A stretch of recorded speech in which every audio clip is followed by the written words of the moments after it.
What an incredible animal the horse is. It's been our companion for so many thousands of years. Without them, would not be sitting on this beautiful ship. We wouldn't be where we are. There would be no Roman Empire. The Chinese wouldn't have been as civilized. The Mongols wouldn't have taken Asia. Alexander the Great wouldn't have been great without Bucephalus.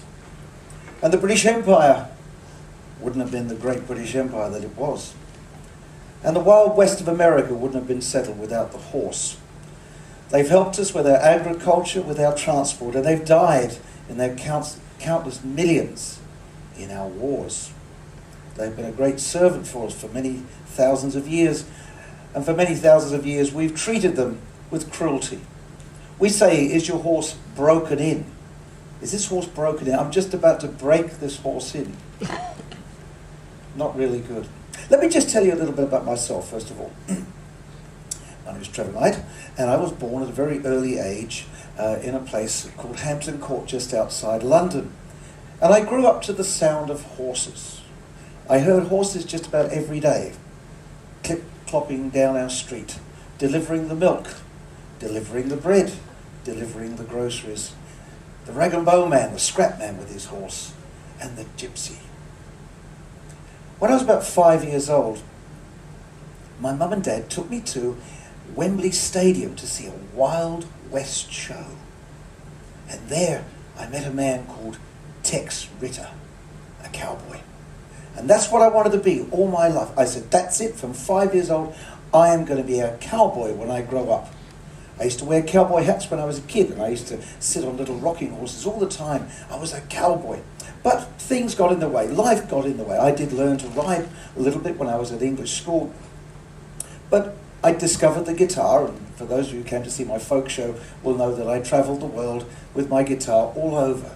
And it was a fantastic freedom. And my childhood ambition of being a cowboy sort of got put on the back burner.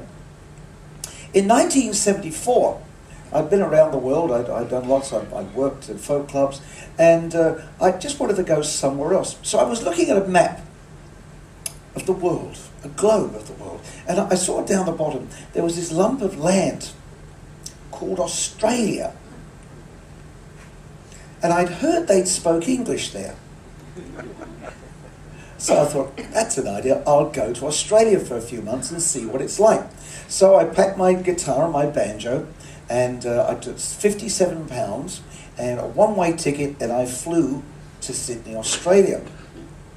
The plan was that I was going to spend 6 months there, earn enough money to get home, go home and resume my life as a singer in England. Didn't quite work that way, because a friend of mine actually had gone to Australia before me and worked for Channel 9, TCN 9, and he got me an audition on a talent show called National Star Quest, sort of a pop idol type thing. And lo and behold, I got in, I got through the auditions, and I won the damn thing. Wow. Guess what first prize was? A cruise. Irony. But from that, a few other things turned about, and I got one job working down at the Snowy Mountains at Thredbo Alpine Hotel as a singer. And as I drove into the Snowy Mountains, I felt like my friend John Denver did when he went to the Rocky Mountains. It was just the most beautiful place in the world. It was an incredible place. I'd never seen anything like it. And I fell in love with the mountains. And I didn't want to leave the mountains. But my contract was only until October long weekend. And I really, really wanted to stay. So after my contract at the Alpine Hotel finished, I did anything to stay in the mountains, because they were just so beautiful. I worked in certain hotels, just singing in the bars, and I also got a job working as helping out with the riding school in Trevor. They had that in those days, and I'd take the tourists around the mountains on the horse, and I really enjoyed this. Anyway, one day, it was like a scene from the Man from Snowy River. A group of stockmen had come over from Tom Grogan Station, one of the last great cattle stations of the Snowy Mountains. They'd driven over down the Alpine Way, over Dead Horse Gap, and they came into town. And they were looking for riders to help them out with a situation. So they asked around the town if anybody could ride a horse. And of course, naturally I thought, well, it's a day's of work, and also I can ride a horse. So I put my hand up. I said, well, I can. And they said, what we need you to do, he said, there's 22 Brumbies we just lost in an 800-acre paddock over there. He said, we just haven't got the manpower to get them in. He said, we need to get them in, so if you come along, you can help us, and we can get them in for a day. Take about a day. So I said, fantastic. So we got in the back of the ute, drove over Dead Horse Gap into Tom Grogan, which is the most beautiful place. 250,000 acres. Amazing place. They gave me a stock horse. His name was Bobby. Wow, a true Australian stock horse. I'd never ridden an Australian stock horse before, so I said to Sandy, who was the head stockman, I said, how do you ride a stock horse? He said, well, he says, you don't fall off. So I said, okay. So he said, now what I want you to do, he said, we've got this big paddock. He said, now, he said, you see down here, he says, little creek crossing down here. And he said, basically what happens, they've got the yards over there. He said, the horses are over there, over that rise over there. He said, now, we keep getting them down there, and then they keep coming down there, and the buggers come down, and they keep getting over that creek crossing and whipping off into the bush again. He said, takes us from, he said, now, I want to get into that yards there. He said, what I want you to do, he said, I want you to sit there with your horse. He said, in front of that creek crossing. He said, when you see those horses trot over that hill there, he said, I want you to turn them so they go into the yards there. He said, don't want you to let them over the creek crossing. Whatever you do, don't let them over the creek crossing. I said, well, that doesn't sound too difficult. So I said, okay. So I'm sitting there on Bobby, and it's a beautiful day. It's a beautiful day. The sun is shining. Oh, it's just gorgeous. And I'm sitting there with this lovely horse, little Pommy Jackaroo sitting on this horse, lovely, beautiful one. And I can hear over the rise, I can hear the noise. I can hear the shouting of the stockman and the neighing of the horses. And wow, it sounds really exciting for about half an hour. And then suddenly, I heard it. The 22 Brumbies that decided they were going to get away from their tormentors. And they came at a flat gallop. And it was amazing. I was sitting there on Bobby, but I could feel the ground. I could feel the ground starting to vibrate. I thought, oh dear, they're not trotting. And then suddenly, I saw them and I heard them. This thunder as the 22 Brumbies broke over that ridge about 100 metres away, heading straight towards the place they knew they could get away from their tormentors, the creek crossing. But sitting in front of the creek crossing on his horse, Bobby, was Trevor. They came at me at a flat gallop. But I can tell you now, ladies and gentlemen, I turned those horses. I turned them. They did not go over that creek crossing. They did not cross that creek. I moved them and I put them in the yards. I think it was my screams of abject terror. It was so exciting and so scary. And I was so excited. I thought, this is incredible. So I said to Sandy, I said, that was incredible. I said, have you got a spare job? And he said, well, we do have a spare job. He said, because basically you're taking the place of Andy, who left, and that's why we're short-handed. He said, yeah, if you want a job, you can have a junior stockman job, which was fantastic. I think it was $75 a week, all found fantastic. So for 2 years, I got this job. I was working during the summer as a stockman, and then during the winter I was getting jobs up first of all Thredbo, then I moved to Perisher Valley. It was an incredible time. And I can remember after just being there for about 3 weeks, I was down at Omeo Creek and I was mustering some beautiful Hereford cattle, and I was just pushing them in with my little Cobra hat, and I still had Bobby, and I was mustering them in, and I could see in the distance there were some more Brumbies running in the distance, and I thought, I'm a cowboy. Wow, I'm a cowboy.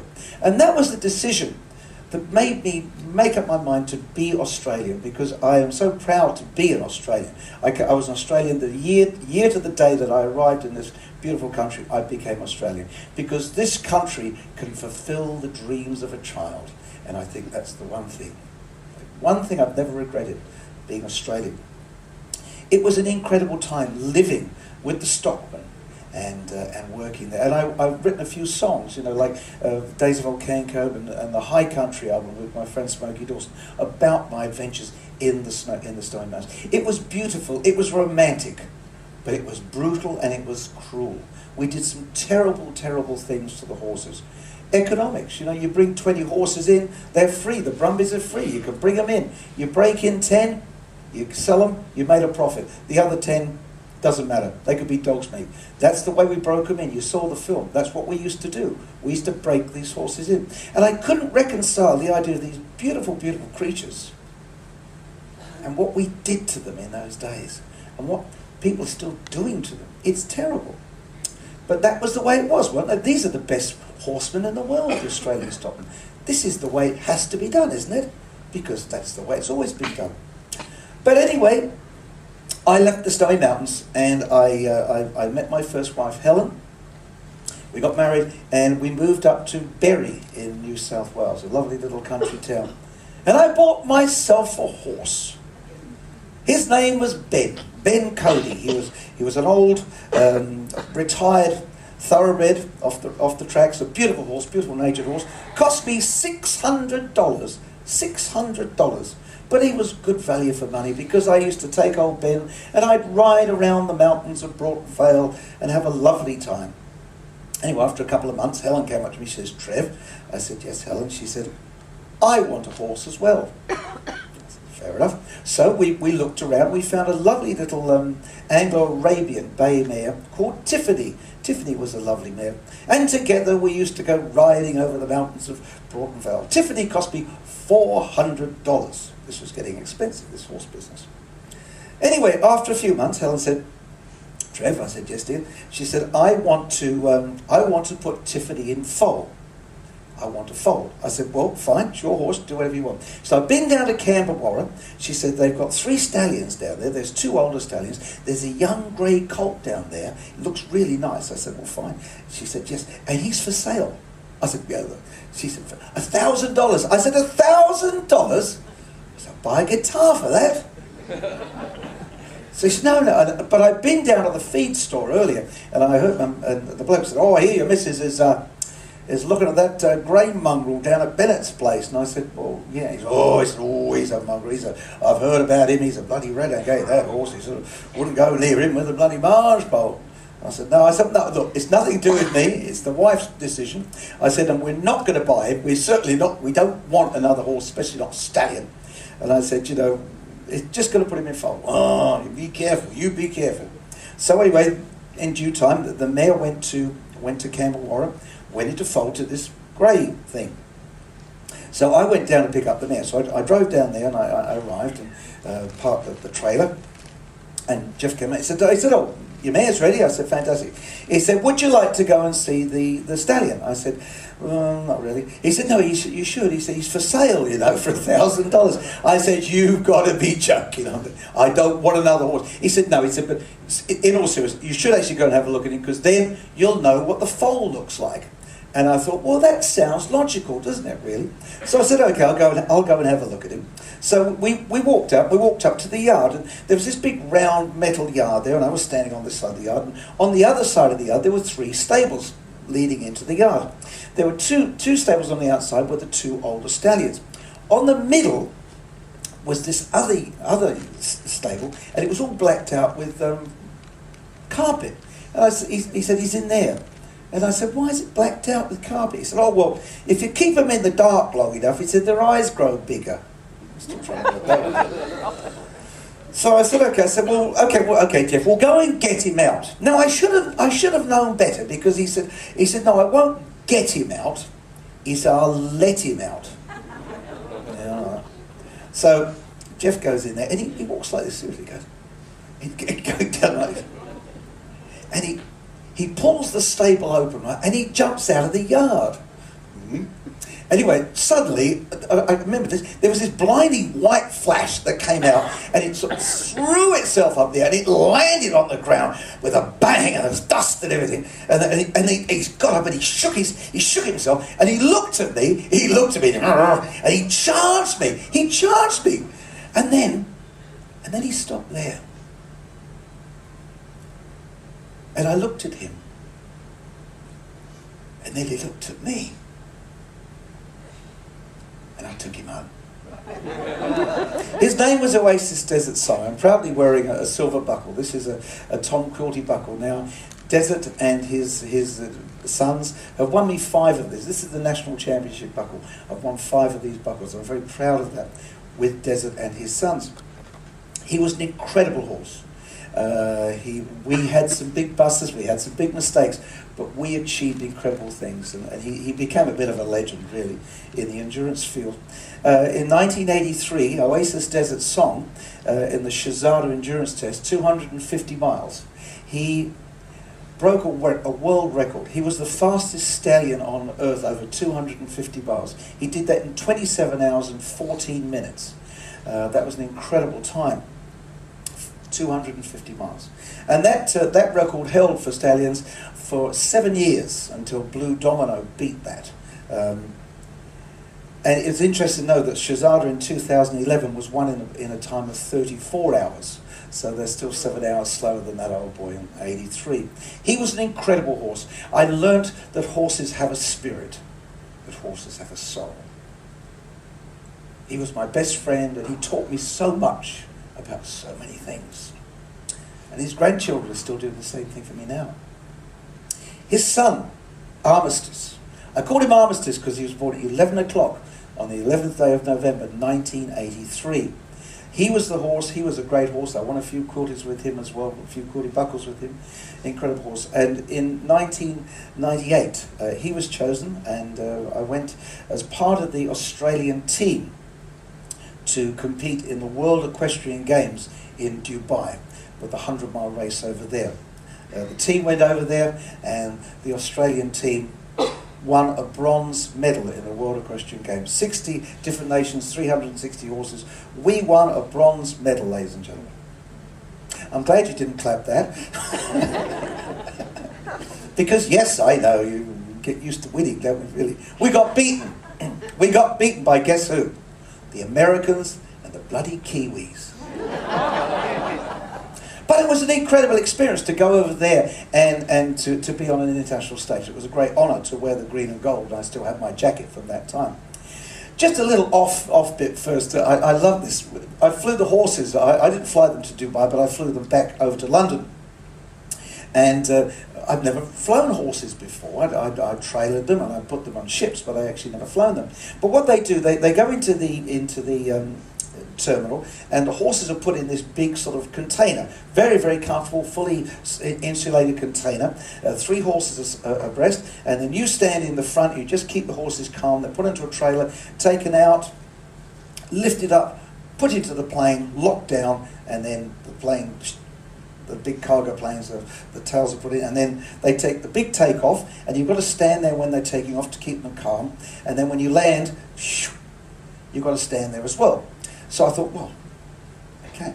And I'd never done this before, so the captain came up before we took off, and he said, there was 12 horses on board, so there was 4 containers. He said, any of you lads, he said, you've never flown before? And I said, well, I haven't. He said, I suppose you'd like a safety talk. And I said, well, yes, I would, sort of, And I said, Wes, he said, well, basically on this ship, on this plane, he said, the safety talk is, if we crash, you're dead. Honesty is the best policy. But so out of 1998, I was then invited by the Canadians to go over to the west of Canada and to compete in a ride called the Rocky Mountain Challenge, which is really exciting. I went over there, it's another long story, might tell you later. I went over to the Rocky Mountain Challenge, finished 4th in there, very exciting time, riding in the Rockies and avoiding the bears and getting caught in snowstorms and things like that. But the one thing that changed my whole attitude about horses, I'd been breeding for a long time, I'd had a great relationship, I'd been very successful with horses, and I felt I had a good way with them. But I met a man called Chris Irwin, who was a round penner, a horse whisperer, and he taught me the specific languages of the horse, how horses communicate, how horses really think. And now I can actually understand horses a lot better than I can understand a lot of people. Let me just explain. People say, how intelligent are horses? Are they as intelligent as a dog or a rat? Well, actually, to be honest, in comparison, in proportion, they're as intelligent as we are, except in a different way. I call it environmental intelligence. We are predators. We are actually the apex predator of this world. We are the top. Nobody eats us in mass. I mean, the occasional shark and crocodile and things like that. But we are the top of the food chain. So we're predators like lions, foxes, dogs, cats. We tend to think like predators.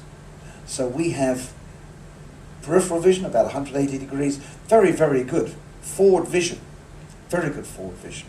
We tend to move in straight lines. So if we want to go from A to B, the quickest way for us is to go from A to B in a straight line.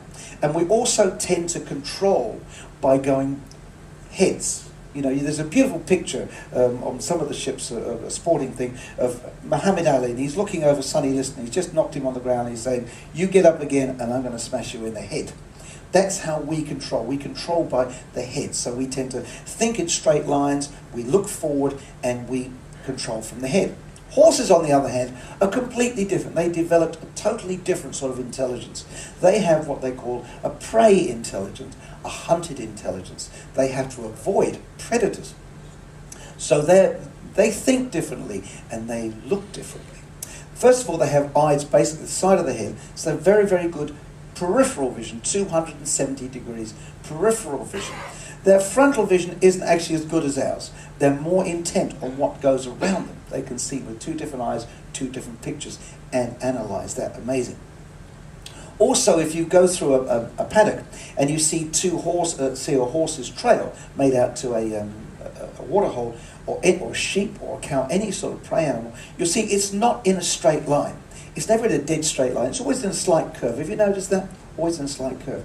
So horses and prey animals tend to move in slight curves. And I think the reason for that is because if you've got vision like this and you're moving around like that all the time, you can actually see all around you. And if you've got a whole herd moving in very, very slight curves, they have very good vision to get away from the predators. Also, if you see two horses fighting, you know that one's beaten the other one because the other one's biting the other one on the bum and saying, "Get out of my sight. I can push you. I can control your backside." Right? So they tend to control from the back. They think differently. They have environmental intelligence. Horses have everything in their brain they need to survive as a horse. So they are as intelligent as they need to be. They have survived for millions of years with that intelligence. Again, we have everything in our brain to survive as a human being, to survive within our environment. Also, horses. How do we talk to horses and how do we communicate? Let me just explain, first of all, how a horse thinks. Can you imagine this scenario? There's a young girl walking down a street in New York. It's a side street, it's dark, and it's drizzling, and it's quiet. And she's by herself walking down the street. About 100 meters down the road, there's the main street. There's noise, there's people, there's lights, there's traffic. But she's by herself down this side street. How is she feeling? She's feeling a little bit looking around, a little bit. She'd be happy when she gets up there. Suddenly, from behind the dumpster, a mugger jumps out. What does she do? She will run as fast as she can to the main street, to where safety is, to where people are, to where the lights are. If the guy gets too quick, she'll turn around and she'll try and hit him and run away. Fight, flight.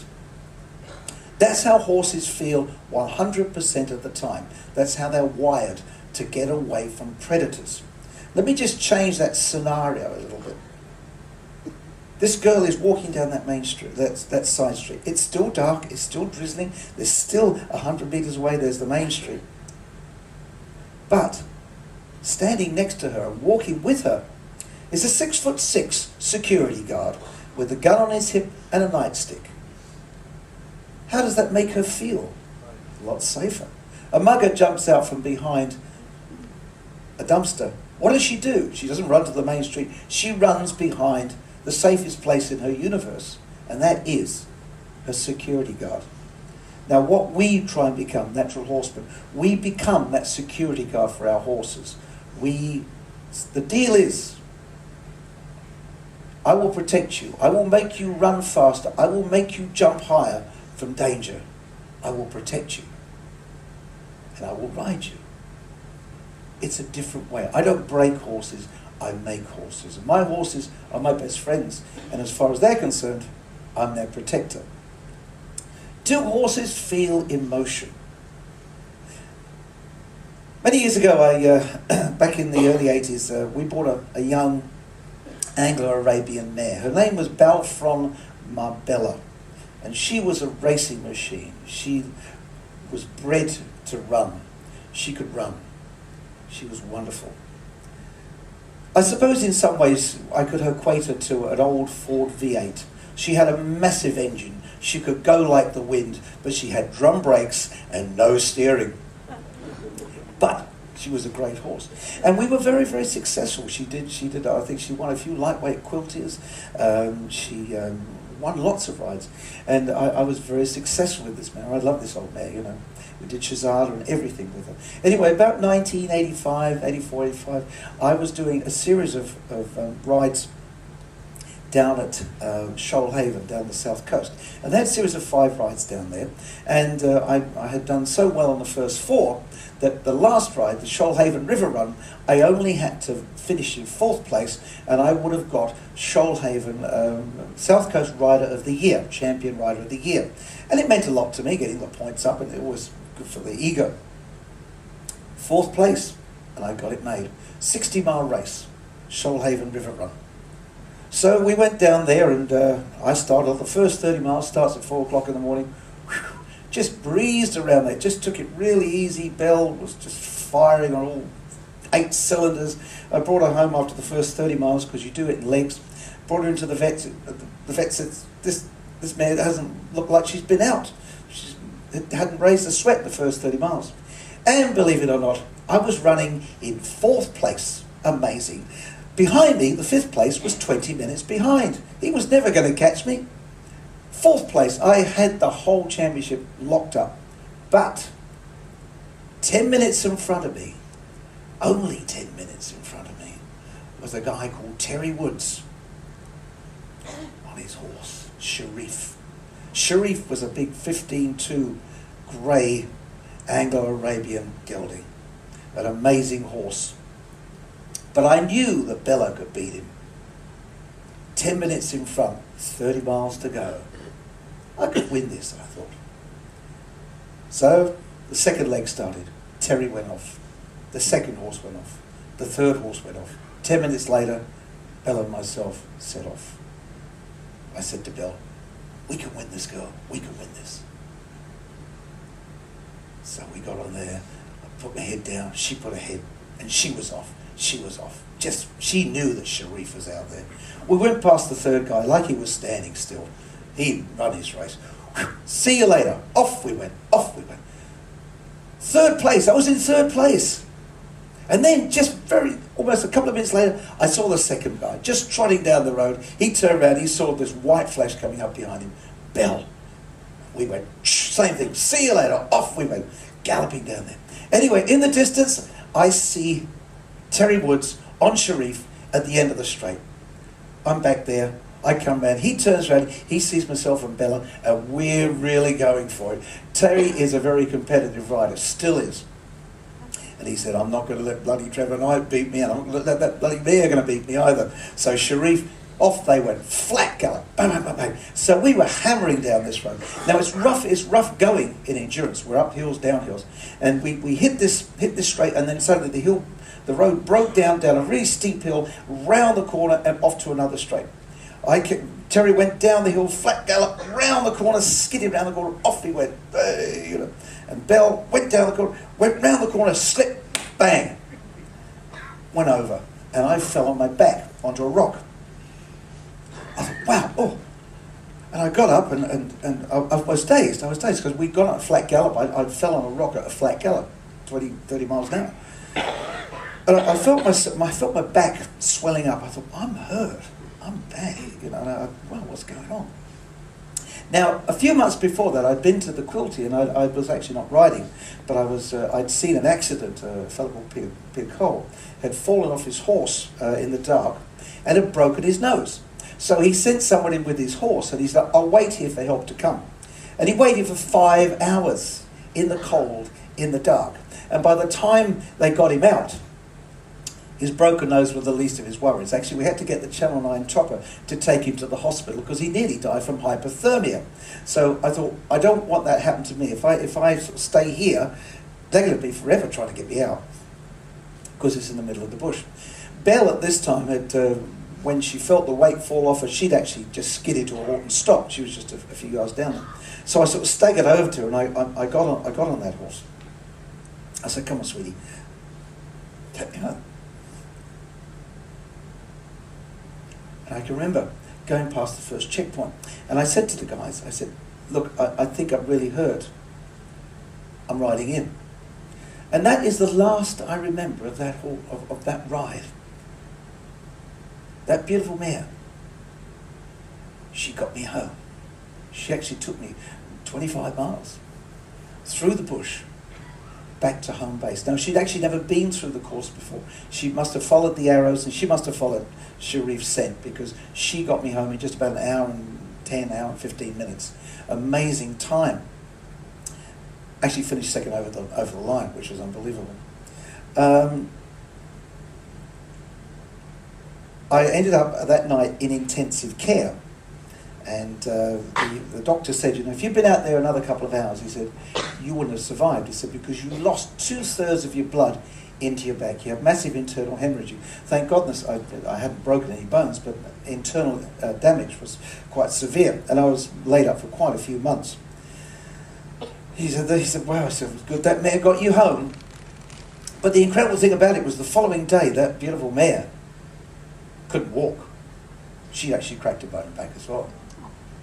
So she saved my life. Now she had the decision. She could have stood there, because she must have been hurting. She could have just gone anywhere else. She could have wandered off, or she could have just walked home. But she didn't. She went home, and she must have cantered. And I was unconscious because she didn't lose me. She must have cantered all the way and just kept me on her back and got me home. That mare that day saved my life, and I believe it was deliberate. She was an incredible horse. She recovered, I recovered. We went on to have a lot of other successes. My daughter rode Belle, my son rode Belle. We all had a great time with Belle. She was part of our family for so many years. I left Berry. We moved to Bulladila. I met my lovely wife Maya. We got married and we moved up to Bulladila in New South Wales. And Belle was the queen of the herd. She was getting older at this day, but she was still the queen, and I sort of really loved her, you know. But I was looking at her and I thought, you know, she was about 32 now, and she was getting a bit older. And I thought, you know, sweetie, you're too old to sort of stay up in the mountains. You've got to come down, and I've got to start looking after you, you know, put you in a retirement home. So she didn't mind that. Now Belle was a beautiful horse, but one thing she wasn't was a good breeder. She was sub-fertile. She only ever dropped 4 foals in her whole life. She was just one of those mares that didn't really breed very well. But the one thing she did like, she liked the men. She did. She was very fond of desert. She was fond of every stallion. She really liked male companionship. So anyway, I brought her home and I put her in the yard and started feeding her. Anyway, at that time, we also had Jericho, who was my stallion at the moment. He's a lovely horse. At that time, he was 4 years old and a virgin. And stallions don't do it naturally, you know. They don't sort of suddenly become great studs, because the first few times they tend to put things where they shouldn't be put, and the mares can get a bit cranky with that, you know. Don't put that there. And they get kicked and get hurt. So you know, when you bring a young stallion in, the first experience is very important for them. They need to, you know, learn. So he's a virgin. Anyway, so Belle, I remember walking out, and there's Belle sort of looking over the yard going, "Hello, big boy. You look rather nice, you know." And then Jericho was saying, "Oh, Mrs. Robinson, you're trying to seduce me." So, oh, what the hell? I mean, she's 32. You know, she's infertile. You know, she still looks pretty good, but I mean, what the hell? So I put her in with Jericho, and she was wonderful. She was really forgiving, and it was love at first sight. It was wonderful. You know, this beautiful mare, this queen of horses, would walk around the yard like the queen, you know, and he would sort of walk, you know, in her shadow. Oh, you're so, isn't she beautiful? It was wonderful, and for a few months it was just a great thing, you know, this young colt learning the ways of life, the ways of sociability with this beautiful, beautiful mare. Anyway, time went on, and one day Mayor had gone out shopping, and I was going to go down and feed the horses. So I got the yard and my 2 buckets, and I walked down there, and Jericho's standing there. Hello, Jerry, good boy. And I sort of put the feed in there. Good lad, you know. And then I sort of walked over to Belle, and I was, hello, Bella. Put the feed in there. Good girl. And then I walked away. And I just turned around just to check everything was okay. And Jericho was hoeing into his food, as he does. And Belle used to love her food. But she was not eating. She was just standing there looking disinterested in what I'd just given her. So I thought, what's wrong with you, sweetie? And she just didn't look right. I mean, she looked off. So I thought, I'll go and get her, I'll bring her in. So I went and got the halter. I came back, and by the time I got the halter, put the halter on her, things were getting bad. You know, her eyes were blinking, and then her legs started to shake. And then she started to go down. And I sort of held her head. And as I held her head, she went down. And then she put her head on my lap. And then she died in my arms.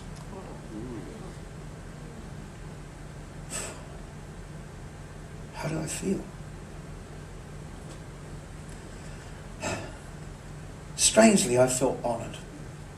This mare had died the way she lived, on her own terms, with dignity.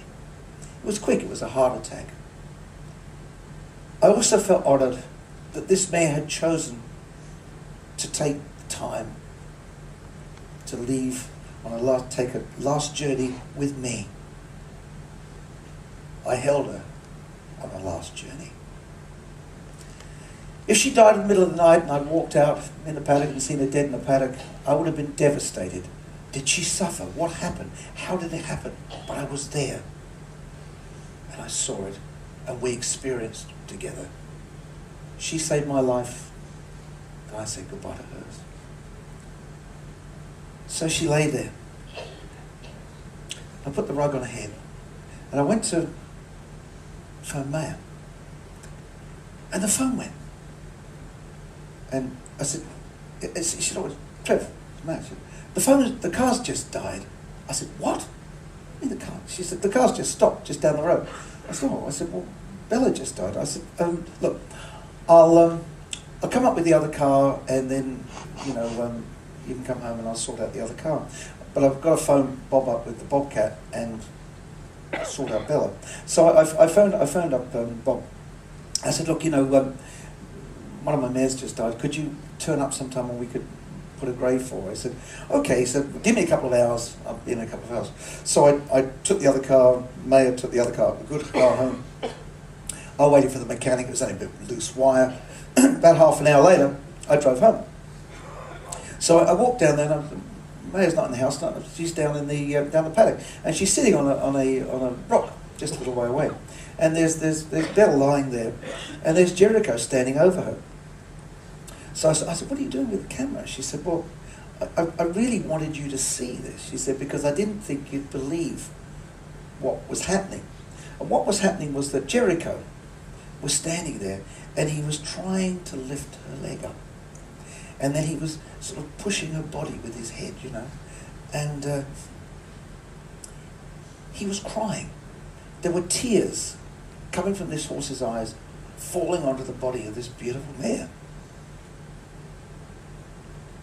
He was mourning her. And so I said to him, let's just leave him. So we walked away. We just left him there. After about an hour, he sort of moved away from her. It was like something left her body. He moved away from her.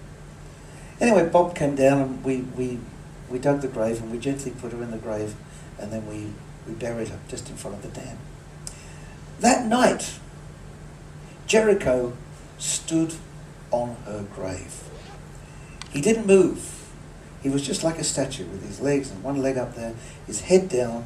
He didn't make a noise. He didn't move. He just stood sentinel over the grave of this man. The following day, now as I said, Belle had 4 foals. One of her foals was a 25-year-old other endurance horse. Her name was Liberty. She was a skinny old thing, but she was another very, very successful horse. But she was totally infertile. 25 years I'd bred this mare. I'd had this mare for 25 years. I tried it with every stallion, and she just was not interested in men at all. She didn't like them. But the following morning, she'd made her way down from the mountain, and she's standing there by the fence going, "Hello, big boy." And she's winking at him. Not with her eye either. And I thought, what? What's going on? 25 years I've had this mare. And she's never... So I put her in. I thought, well, she's infertile. What? Keep Jericho companion, you know. So he sort of said, oh, great. Got another one.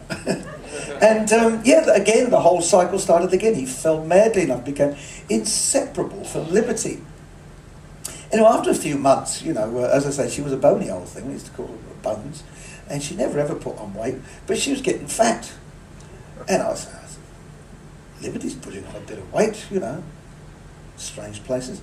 Amazingly, a year, within 3 or 4 weeks either side of Belle passing, Liberty dropped her one and only foal, and we call her Phoenix. So the bloodline goes on. Very much for listening to this talk. If you've got any questions or anything, I'll be around anyway, so God bless you. This is called A Trusting Friend.